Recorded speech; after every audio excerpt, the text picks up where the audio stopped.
good evening. I'm EMT McIntosh and this evening I'll be doing the ambulance check.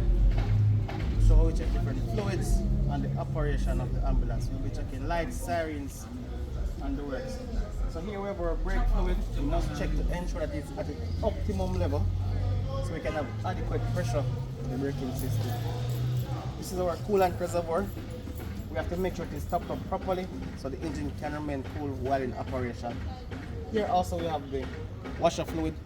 Just in case any debris or muddy splash on the windshield, we can clean it properly.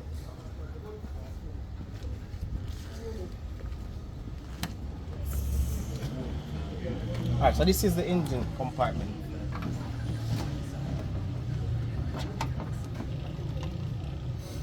Right, so we have our power steering fluid reservoir, and we can open and check. There's a dipstick attached to see that the fluid is at the right level. So we'll check it and make sure. We can check the viscosity. So this is fine. So we'll check it. Here's the engine oil.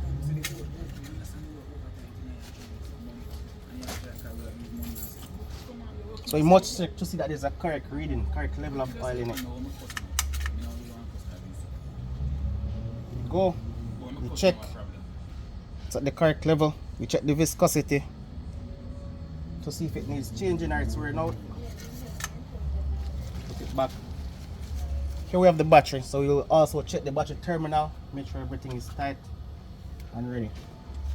So after checking all that, we need to check the tire pressure to make sure it's at the operational pressure. For this bus particularly, it's 40 psi. Right, so we check. So this is 40, which is good. So we'll go around and check the rest of the tires as well. We go, we check. That's 40. While going on, you can just check the journal. There's a spare tire underneath. Right, so we'll check it. We'll also check the next tires. It's good. Right, the last one here. Right, so we're good. Now this is the driver compartment. So we'll go inside. Right. We'll check. So we'll check the lights. But first, let's turn on the ignition. Right. So now we can check the lights while my partner check.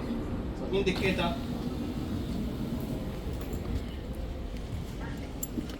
Headlights.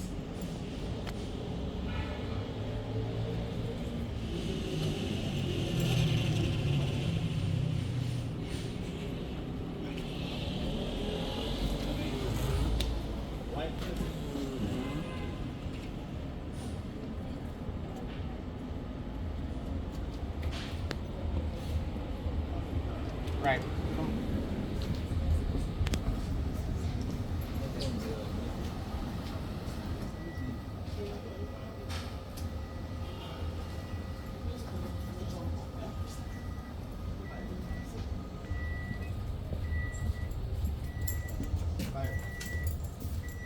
So we'll test the sirens.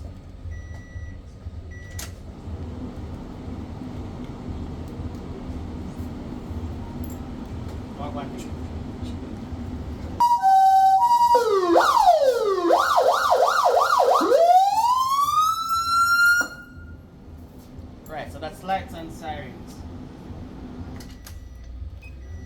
There's also a base radio where you can communicate with other persons from the watchroom.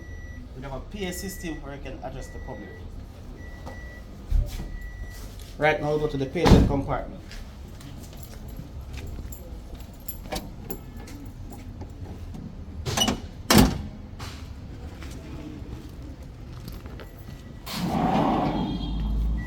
Right, so this is our patient compartment. So we have the kid, we have some splints here, some rigid splints. We have different size gloves, fire extinguisher and sanitizer. Here we have our portable oxygen. We have our AED for cardiac patients and our station. We have a different variety, soft colors. And this is our bag where we carry all our equipments. So here we have trauma kit, medical kit, BVM, right, back valve mask, with the connection for the oxygen for patients. We have bulk gauze for trauma, make dressing. We have our BP cuff, sphygmomanometer, right, iodine, alcohol just for cleaning and disinfecting area. We have our trauma shear, which we use for bandages and dressing, formable splint, and these are just few of the items that are in our bag. We also have OPA and NPA. So this is our airway section in the jump kit. Different size, NPA and OPA, right?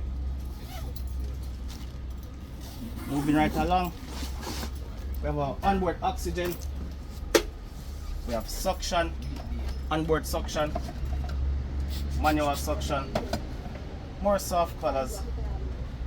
All our oxygen administration devices are here, and we have OB kits.